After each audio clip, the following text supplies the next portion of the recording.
this in a minute, but we haven't had a first alert weather day in a minute either. True. But we have our first alert weather day of the season coming up tomorrow.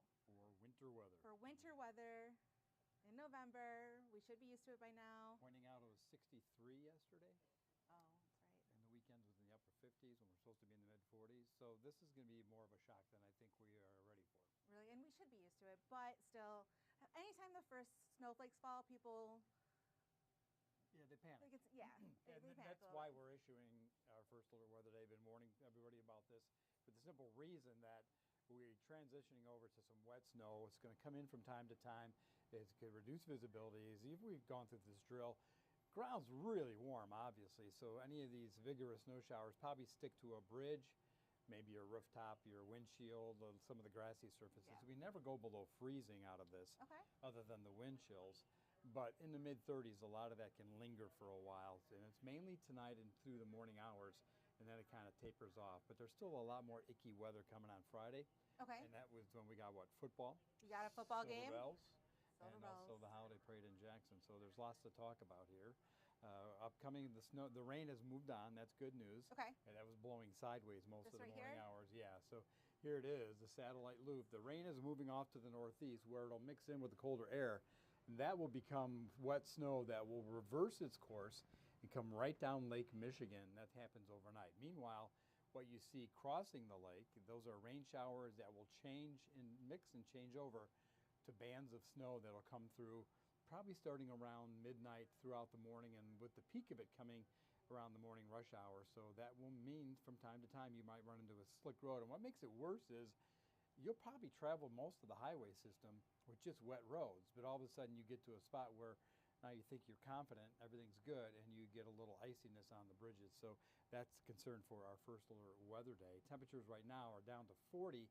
They'll bump up a little bit because there's been a little sunshine on the southwest side of the state, but look at the colder air waiting in the wings that'll come in here on gustier northwest winds. So that's why it's the first alert weather day.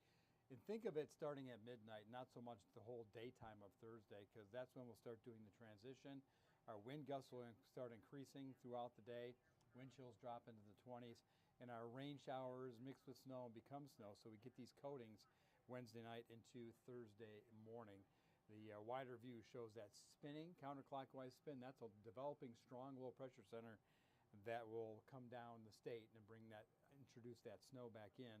Meanwhile, there's a big system on the East Coast too, so that will mean a pretty windy forecast coming our way. Let's go hour by hour. Here's that low at 10:30 tonight sitting north, but over mid-Michigan, it's rain showers that transition to those little bands of wet snow that'll come in just in time for the morning rush hour. So what you see there at 6 a.m., that's enough to make a slick road. And that's the morning drive. It is. Okay. Prime time. So that continues off to the east. Meanwhile, the low's coming down Lake Michigan with an area of snow that looks like it's going to stay just west of us. And that's good news because that's probably a 1 to 4 inch category snowfall there, while we're talking about trace amounts to maybe up to an inch on the grassy surfaces. So by 1:30, not much left for us, but a couple of rain and or snow showers. Our highs tomorrow in the upper 30s, but wind chills will be in the 20s. Now on Friday, our concern is the wind. By evening hours, we'll have a wind gust of 35 to near 40 miles an hour out of the north. We're going to get some sprinkles around, so it'll be a misty, wind-driven evening in mid-Michigan with the high temperature daytime about 42, but by evening we're talking 39, 6:30. The parade's halfway started both in Lansing and Jackson. So, and with the winds, we call it orographic winds, winds that are whipping through buildings, go even stronger. And that means you need to bundle up weather for our Friday.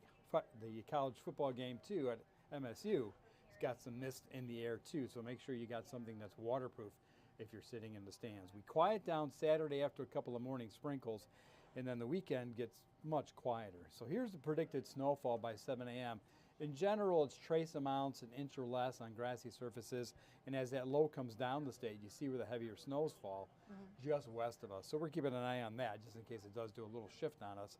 Not really additional snowfall after that. Temperatures, well, these numbers will fall tonight down into about that 34 range. We really don't warm up much tomorrow, staying in the 30s. As we go into tomorrow night, we're flirting with the freezing mark, and Friday, touching 42, 43 before those readings fall, but it's all about the wind chills. Those are going to be pretty cold, and the wind gusts are going to be increasing. So we get them tomorrow up to about 30, 35, and then watch what happens on Friday. The winds are going to come out of the north and strengthen even more. So now we're talking about wind gusts of 35 to 40 in the late afternoon and evening, and that's the peak of everybody coming home from work. So the wind chills will really be falling at that time. The 7-day forecast, well, there it is. The snow tonight, and then a rain snow shower activity tapering in the afternoon tomorrow. A couple of sprinkles and some mist around on Friday. Saturday could have a morning shower. It dries out, but there's another system coming in time for Thanksgiving. And that's when another surge of cold air comes in. Next week, we will have highs in the 30s, and it looks like it gets even colder, let's say 14 days out going into December. So there's some pretty chilly air waiting in the wings. All the temperatures Friday, Saturday, Sunday, and Monday are above normal. Then we go below normal. So it is just a tip-off, just to let you know tomorrow's going to be one of those first days. Give yourself a little time, traveling in the morning. Probably have you put your ice scraper in the car yet? I never took it out. No? Okay, No. well, you're good.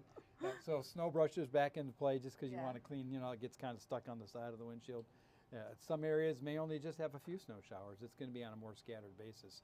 But here's your tip-off to just give yourself extra time. And it's that time of year where it's just enough to where it's causing an impact on our drive, which is why we do the first alert weather day. But it's not enough to call out the snow plows and everything like that, or cancel things. Yeah, I don't think anything's going to get canceled. Certainly extra time, and the buses might run a little late for the kids, that kind of thing, if they have to go through snow showers and reduce visibility. The MDOT's going to be out there. They'll probably get ready to either spread salt or get rid of some snow, maybe on bridges. Some preventative stuff? Yeah, just in case. The temperatures are going to flirt with 34, so obviously you got to worry about that. The high's only 38 tomorrow, so the temperatures with the wind chills in the 20s. That's going to be the concern. It's just our first bout with winter. It took a long time to happen. It did, because I remember, it was funny, Seth Wells and Colton Sikorecki, there was a video that they posted a couple of days ago from the first snowflakes from last year, and I think it was on the 16th of November. And here we are, the 20th. We made a pretty good run. Yeah. Well, the thing is it wasn't like, one day was 38, and then it was 44, and then it was 58, 55, 62, and this goes all the way back into September, all of that being above normal. So this is kind of like a slap in the face, Corda. Yeah. Well, terrible timing with Friday's events, but make sure you bundle up. Make sure you download the First Alert Weather app. That is free, and it's so helpful, especially when you're planning things like Silver Bells. You're going out to the MSU game, at the Jackson Parade, you said, anything like that. It'll follow you if you let it, and it will give you up-to-the-minute updates. So. Yeah, I remember Silver Bells, it's probably about 7 years ago. A squall of thunderstorms were coming in, and thunderstorms. It hit right when the parade started, and people were scrambling for cover, and it was on our app. People looked at it and said, "Oh, I better get out of here," and got out of there before the rain really hit. So it's always worth having. The winds tomorrow might interfere with certain things, especially on Friday. Maybe that drone show. It depends how gusty the winds get. Yeah, because they can't fly in the rain or high winds. I guess wind gusts over 25 or 30, so it might be a jeopardy, but the parade will go on. People will just have to hold on. Yeah, just make sure you tie everything down a little bit and get prepared, because it's only going to be coming a little bit more. It looks a lot colder going into December, which means more opportunity to get snow, right? Okay. So. All right, well, thank you very much, Andy. I know you got to get ready for News 10 at 5. We're going to take a quick look at Michigan State University here. It's a little drizzly. I just went out getting lunch for everybody, and it was pretty rainy, but it looks a little bit nicer now. So you can join Andy on News 10 at 5 p.m. And of course, he'll have updates on Facebook, on our website, WILX.com, and of course, the app. Facebook and WILX.com are coming shortly. Yeah. All right. We will let you go, Andy, and everybody else. Thank you so much for tuning in. We will see you in a little bit. All right, thanks. Happy winter.